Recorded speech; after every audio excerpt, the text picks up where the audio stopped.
ఇక తిరుమలలో మఠాల పేరిట గోల్మాల్ జరుగుతోందా? లీజు పేరిట కోట్ల రూపాయల దందా నడుస్తోందా? వీటితో పాటు యథేచ్ఛగా ఆక్రమణలు చేస్తున్నారా? తిరుమలలో ఎన్నిసి మఠాలున్నాయి? వీరి అక్రమ వసూళ్లు, ఆక్రమణ పర్వం ఎలాంటిది చూద్దాం.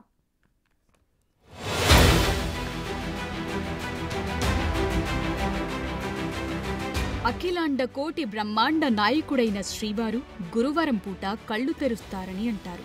ఆలయంలో జరిగే కార్యకలాపాలపై దృష్టి సారిస్తారని చెప్తారు. వీటిలో ఏవైనా అక్రమాలు, ఆక్రమణలుంటే వారి పనిపడతారని నమ్ముతుంటారు. కూటమి ప్రభుత్వంలో ఈ మాటే నిజమైందా? మఠాల వసూళ్లు, ఆక్రమణ వ్యవహారాలు ఒక్కొక్కటిగా బయటపడుతున్నాయా అంటే అవునని తెలుస్తోంది.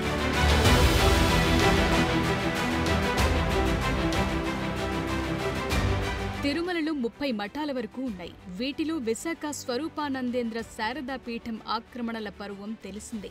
ఈ పీఠానికి 5,000 చదరపు అడుగుల స్థలం మాత్రమే కేటాయించగా వీరు ఏకంగా 19,990 అడుగుల మేర ఆక్రమించేశారు. అక్రమ కట్టడాలు నిర్మించారు. తనకున్న రాజకీయ పలుకుబడితో తిరుమలలో స్వరూపానంద ఆడింది ఆట, పాడింది పాటగా సాగిందని అంటారు.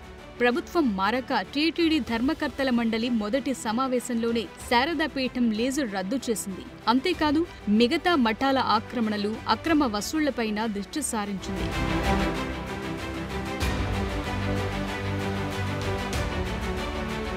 తిరుమలలోని మెజార్టీ మఠాల్లో ఇచ్చిన స్థలానికన్నా మించి కట్టినవే ఎక్కువ. వీటన్నిటిపైన సమగ్ర విచారణ చేసిన టీటీడీ ఆ తరువాత చర్యలు తీసుకోలేదు. అయితే టీటీడీ మాజీ చైర్మన్ కర్ణాటకకు చెందిన ఒక మఠానికి ఏర్పేడు వ్యాసాశ్రమం వెనుక వైపున అనుమతులిచ్చారు. ఇక్కడ 1+3 నిర్మాణాలకు మాత్రమే అనుమతులుండగా ఏకంగా 5 అంతస్తుల భవనం నిర్మించారు. విశాఖ శారదా పీఠాధిపతి తరువాత ఈ మఠం మీదే చర్యలుండేలా తెలుస్తోంది.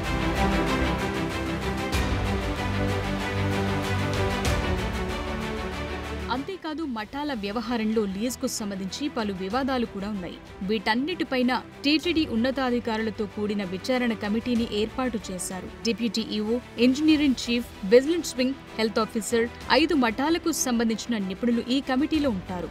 వీరిచ్చే నివేదికల ఆధారంగా టీటీడీ మఠాల అద్దెతో పాటు కళ్యాణాల అద్దెలను సైతం నిర్ణయించనున్నారు.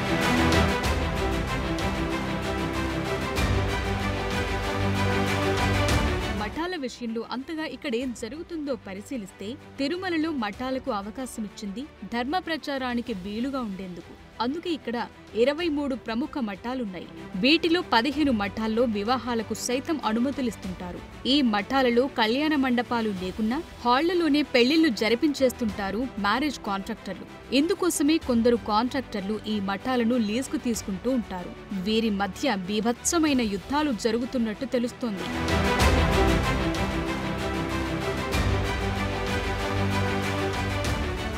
గతంలో వైసీపీ నాయకులు కొందరు మఠాలను ఇలాగే లీజుకు తీసుకున్నారు. ఈ పంచాయతీలు పోలీస్ స్టేషన్ల వరకు వెళ్లాయంటే పరిస్థితేంటో అర్థం చేసుకోవచ్చు. ఒక్కో పెళ్లికి 1,00,000 నుంచి 10 లక్షల వరకు వసూలు చేస్తుంటారు. ముఖ్యంగా పీఠాధిపతులు 10 నుంచి 50 లక్షల రూపాయల వరకు లీజుల నుంచి వసూలు చేస్తుంటారు. మఠాధిపతుల శిష్యులు ఏడాదికి 1-2 సార్లు వచ్చి వెళుతుంటారు. తిరుమల మఠాల కేంద్రంగా 500 కోట్ల రూపాయల మేర దందా జరుగుతున్నట్టు ఒక అంచనా.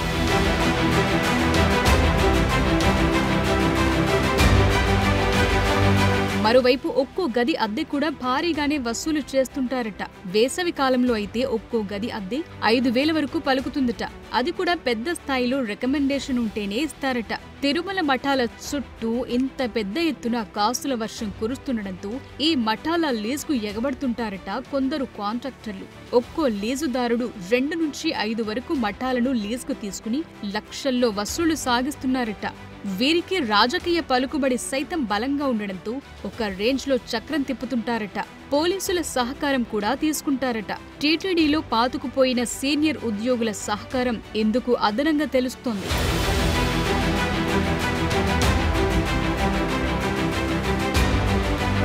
ఈ వసూళ్ల వ్యవహారంపై స్థానికులు ఫిర్యాదు చేయడంతో వెంటనే స్పందించింది టీటీడీ. 5గురితో కూడిన కమిటీ వేసింది. కమిటీ ఏర్పాటు చేసిన ధరలే ఇకపై గదులు, కళ్యాణ అద్దెలకు వసూలు చేసేలా చర్యలు తీసుకోనున్నారు. అదేవిధంగా మఠాలను లీజుకు తీసుకున్న వారి వివరాలను సైతం రికార్డ్ చేయనున్నారు. మేనేజర్ పేరిట లీజుదారులు ఈ తతంగమంతా నడుపుతున్నట్టుగా తెలుస్తోంది. వీరందరి వివరాలను సేకరించి అనర్హులైన వారెవరైనా ఉంటే వెంటనే తొలగించేందుకు రంగం సిద్ధం చేస్తోంది టీటీడీ. ఇకనైనా శ్రీవారి ప్రాంగణంలో అక్రమ వసూళ్లు, ఆక్రమణల వ్యవహారం కంట్రోల్లోకి రావాలని ఆశిద్దాం.